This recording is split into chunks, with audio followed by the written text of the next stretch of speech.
You're not jealous. You're just checking their phone sometimes, tracking their location for safety, asking who they were with because you care about their life. And yeah, you've been staring at who liked their Instagram photo for the past 3 hours. But that's different, right? Sound familiar? Friends tell you stop already, but you keep finding excuses. You've got a perfectly reasonable explanation for why you need to know their phone passcode, why you ask about every single person they mention, why you feel physically sick when they don't text back within 10 minutes. Here's the deal. Your brain triggered a specific psychological mechanism, and right now I'm going to show you exactly how it works and what you can actually do to stop it from wrecking your relationship. Let's start with something you won't like hearing. Jealousy is always about 3 people. You, your partner, and a ghost. Doesn't matter if that third person is real or imaginary. Your brain sees a threat. That's all it needs. The effect? Anxiety. Control. Checking their phone at 3 a.m. And here's what really messes with your head. Sometimes that ghost is just a coworker they mentioned once, or an ex from 5 years ago, or literally nobody, just your brain inventing scenarios. Your imagination doesn't care about reality. It's running its own horror movie, and you're the unwilling audience. Now here's what's really going on in your head. Psychologists found jealousy splits into 2 types, and this explains why you and your partner fight about completely different things. Type 1, sexual jealousy. The thought of them physically with someone else? Unbearable. Type 2, emotional jealousy. It's not the sex that kills you. It's the idea they might trust someone else more. Share their feelings with them. Feel close to another person. Men typically lose it over type 1. She might forgive an emotional connection, but physical cheating? Game over for him. Women? Opposite. She can overlook a physical slip, but if he falls in love with someone else, that's what destroys her. Why the difference? Because everyone has their own core fear. His, losing control over his territory. Hers, losing the emotional bond that makes it all meaningful. But here's what they both have in common: insecurity. You're not confident the relationship is stable. Maybe they value it less than you do. Maybe you got burned before and now your brain screams, don't let it happen again. Or maybe you just know your worth and think, I won't let anyone treat me like this. See the catch? Jealousy comes from both low self-esteem and high self-esteem. Low, I don't deserve better, so I'll lose them. High, I deserve respect, and this ain't it. Either way, you're checking their Instagram likes at 2 a.m., analyzing who they follow, noticing they viewed someone's story but haven't opened your message yet. Here's the thing though, jealousy itself isn't the villain. A little bit? Actually healthy. It shows you care. Research backs this up. Light jealousy signals emotional investment. People even test this. Mention someone attractive, stay out late, just to see, will they care? Because imagine your partner saying, I don't give a damn if you sleep with someone else. What would you think?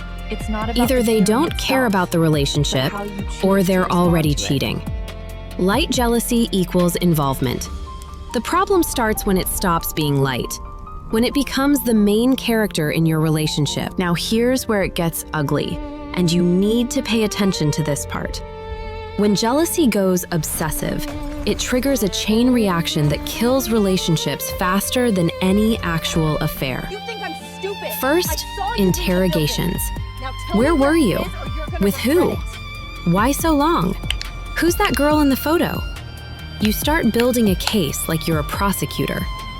Second, phone checking. Starts with accidentally saw it. Ends with you actively searching through messages, reading conversations from 3 months ago.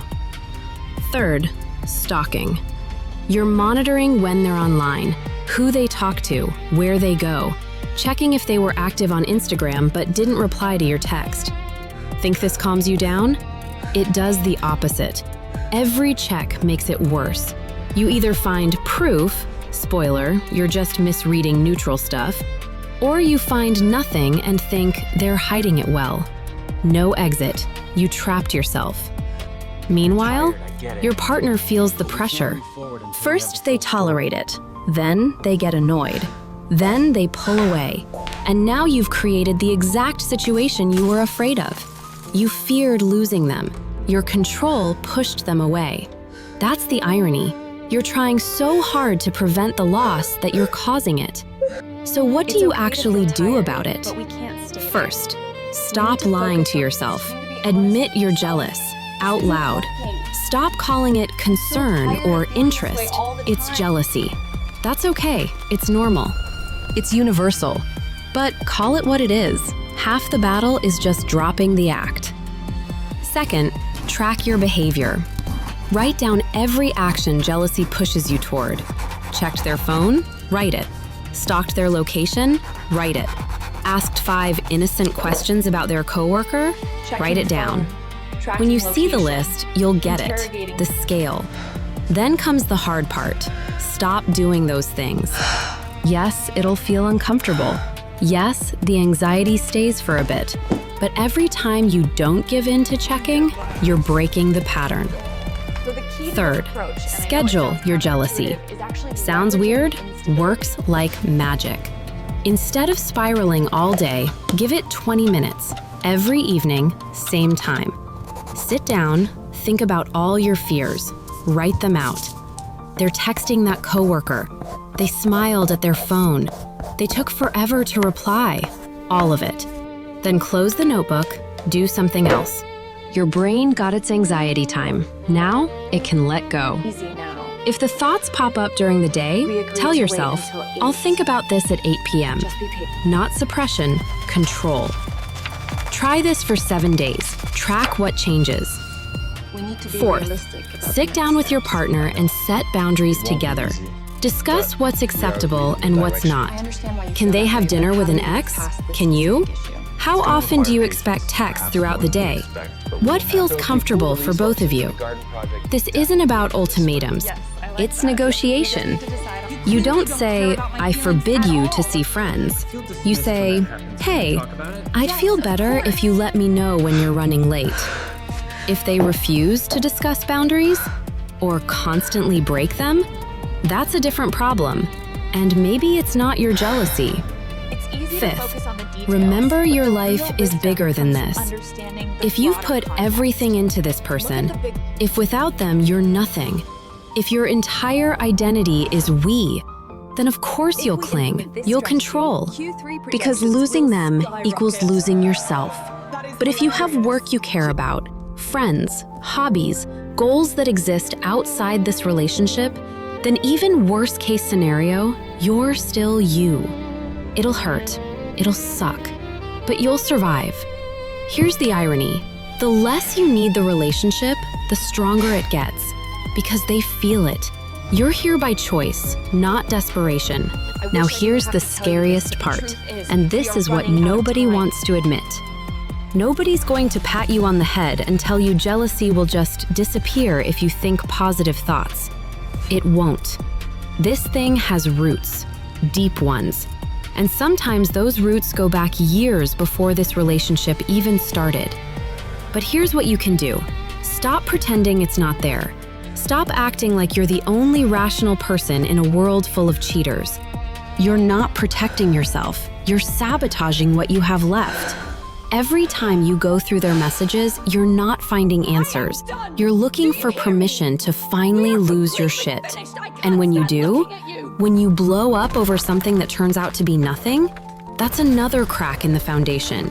Another reason for them to think, maybe this isn't worth it. The scariest part? You already know this. You know checking doesn't help.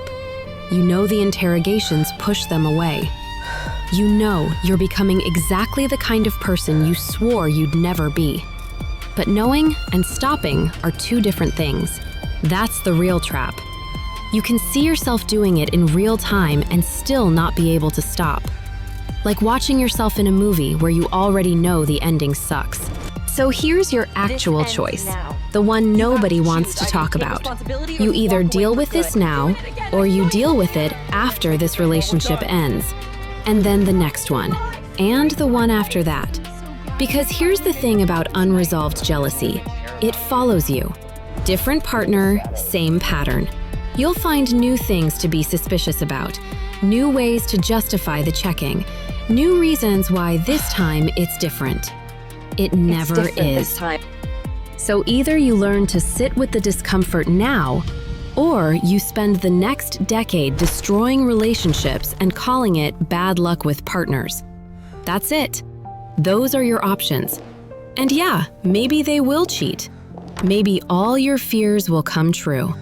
But at least you'll know it wasn't because you drove them to it.